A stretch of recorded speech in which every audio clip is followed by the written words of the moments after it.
On va faire à l'instant notre premier exercice en lien avec le calcul de longueur d'arc d'une fonction. On va faire l'exercice 5.20.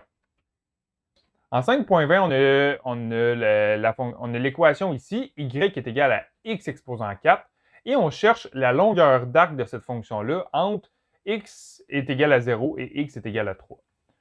Donc, je vais premièrement représenter graphiquement cette fonction-là. Je vais représenter y est égal à x exposant 4.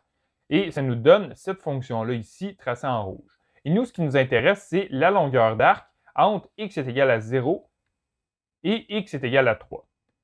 Donc, je veux savoir quelle est la longueur de ce segment si on place une corde qui suit notre fonction. Eh bien, ce qu'on va faire, on va utiliser cette équation-là. On va avoir la longueur d'arc qui est égale à l'intégrale entre notre borne inférieure et notre borne supérieure en x de racine de 1 plus la dérivée dy sur dx au carré dx. Donc, si on a y qui est égal à x exposant 4, donc ce qu'on va faire, on va calculer dy sur dx. Donc, on va avoir dy sur dx. Donc, si je dérive cette fonction-là, on va obtenir 4x exposant 3.